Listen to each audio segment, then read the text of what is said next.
urakwiriye. One Family TV.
Amen.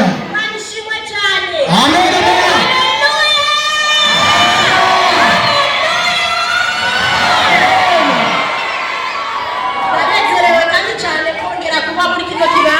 Tumefurahi sana kwa kuwa tena mahali hapa. Nafashe urugendo rurerure subira inyuma. Tumeshika safari ndefu kwa kurudi nyuma kwa kuja hapa. Mana yaranzigamye. Bwana ametulinda. Hama ndongera kandi ndagaruka shika amahoro niba byoroshe mukibiri kijya kirere. Na hiyo tena nikarudi katika usalama, sio jambo la muhimu ndani ya ndani. Imana nukuri ko ibikomeye n'ibitangaza bigiriye muri ico kirere ukabona shika amahoro. Mungu anatenda miujiza na ajabu kuingia angani na kufika salama.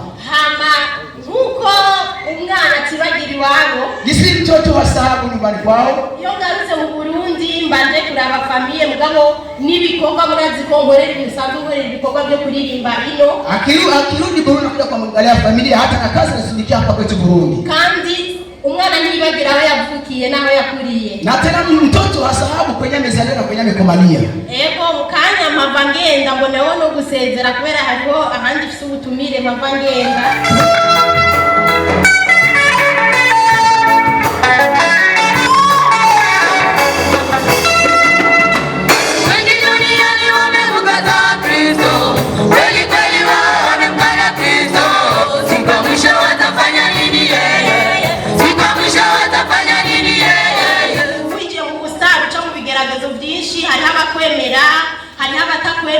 Ariko ibyo nibisanzwe kumuri umustare witika byose. Yaani ukiingia kwa hizi kazi na kuimba unaenda watu wengi wanakukwaza, lakini ni lazima ukubali kikwazo kinachokezea. Kandi kubera mvuzi ibyo mboneyeho no kubaremesha hari ibintu ngira ngo boba mubona ku ma social media ngo Sandrine ngo umugabo wiwe ngo arubatse bijyana abajournaliste babigira kugira ngo baronke inyungu yabo. Kwa hiyo anatufariji. Huenda mnaona vitu kwenye mtandao kubera ko bagunduye ko abantu bakunda urusaku cyane gusumba ibintu bizima.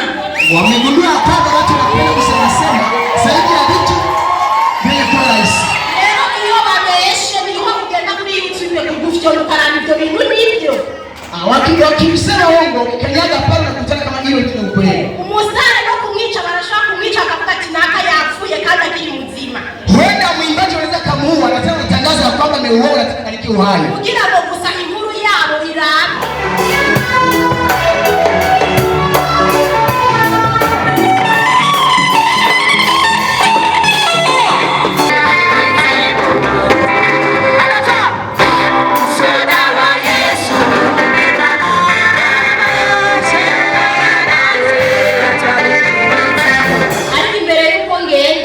Lakini mbele ya kwenda kuri ishengero ndabakunda cyane sinzigene no bivuga. Kanisa anawapenda sana hatukini sikiweza kusema. Hama ngoma ndabasigira kabahasha. Anataka kuachia bahasha matatizo. Sadaka yanje 100 by'ishengero. Ametoa laki moja ya kanisa. Jina ryangu jija kabari Sandrine. Na jina ile kukomaza ni Sandrine. Ariko ubu nkaba narapfuye kuri Sandrine nkabashitse kuri Sandi. Hivyo ametoka kwa Sandrine amefika kwa Sandi. Abasenzi nibo batumye mva kuri Sandrine nkashika kuri Sandi. Ambaji ndio wale sabisha kwa Sandrine kaka kwa Sandi. Amani yabo basengera buri gihe niyo yatumye jewe ubusigara mpagarara amakunga kambona ho ndi hose.